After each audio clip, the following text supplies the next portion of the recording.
So that I already passed my osce exam. Finally, I am done with all the pebc exams. Yay! Yeah, and hopefully it will tackle all of the questions that you guys have for me for the evaluating exam.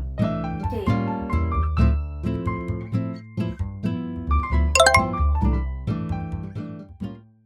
Hello guys, welcome to another video, and in this video I'm very happy to announce guys that I already passed my osce exam. Actually, the results came out this week only, so yeah, I'm still in 12-9 right now.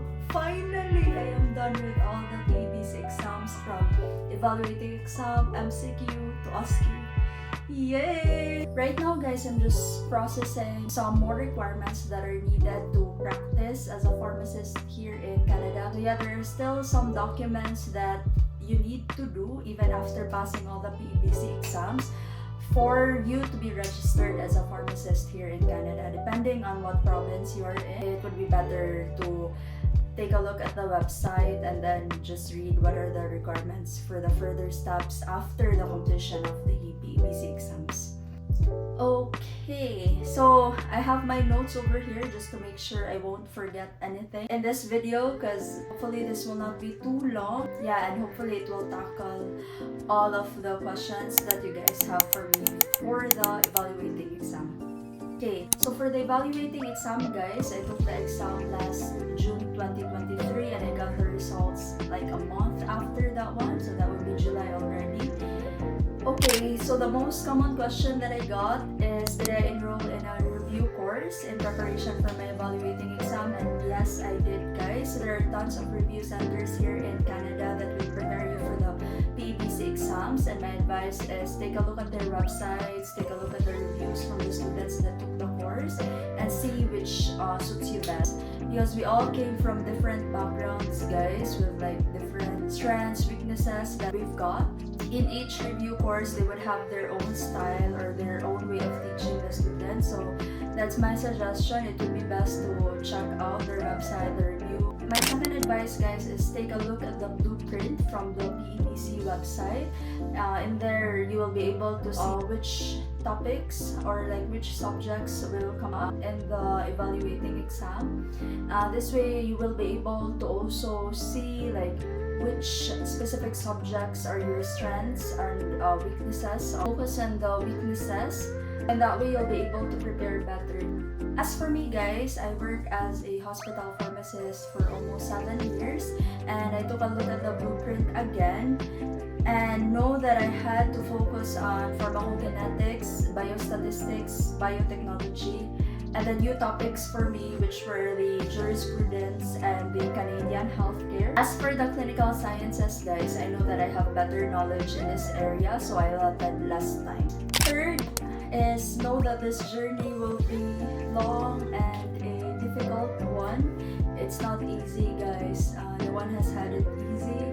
I would say out of all the pharmacists that I've talked to, don't ever deprive yourself from sleep as much as you can. I know that it's impossible, especially if you are working and studying at the same time, but yeah, do your best as much as you can to get enough sleep so that your brain would be able to function better, and that way you'll also be able to memorize easily.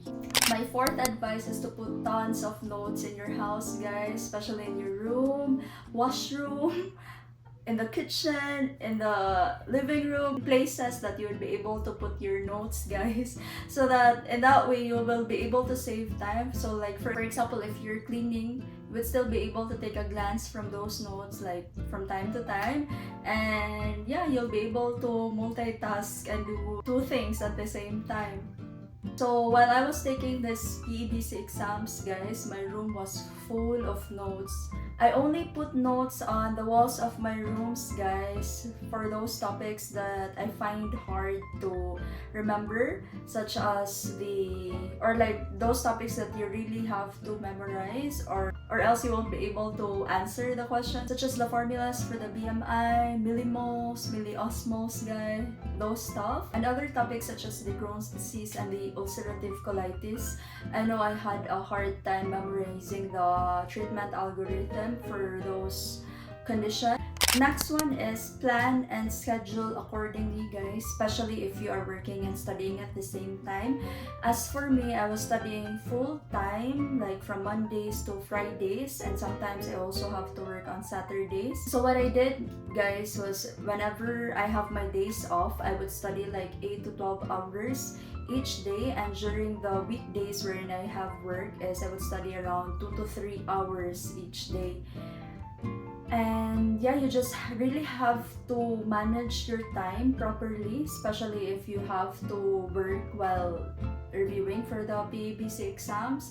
Unless if you would be able to sustain yourself, take a month or 3 months off for the examination, then that's even better, because most of the people that I have talked to, they have taken like a month to like 3 months off to prepare for the evaluating exam. But as for me, as what I have mentioned, took 2 weeks off since it was hard. I have to provide for myself, I had to pay for the exams, the review, and all those stuff. Speaking of finances, another thing is also to really prepare financially. This exams, guys, is not a joke. It's expensive, and even the review courses are more expensive than the exams. Prepare yourself financially. You can also do it the same way as I did, wherein I was working while reviewing. So just be prepared to cover your living expenses as well as the fees for the examinations, the review courses, guys, so that it also wouldn't add any stress or pressure to you. So the examination itself is already hard, guys. You don't want any other pressure. Another thing, guys, is do tons of question banks. So this will help you improve your test taking skills. The passing rate for E is 60% out of 200 questions, so it's definitely doable. But MCQ was definitely way harder and more difficult, guys. Anyways, I will discuss that one in another video. And also don't forget to do the sample questions in the pebc website, all the examinations, guys, and that way you'll be able to practice doing questions from random topics, because that is the same as the actual exam. Also, the questions will be random from all the various topics in the blueprint of the pebc. Lastly, guys, celebrate each of your winning moments, from the evaluating exam, MCQ to the OSCE. This will give you strength as you go on to each step of the way to getting your license as a pharmacist here in Canada, guys. And prayers have given me the courage and the strength to go through this tough journey. Good luck to each and every one of you who are aspiring to become pharmacists here in Canada, and all the best, guys. Bye! See you on my next video.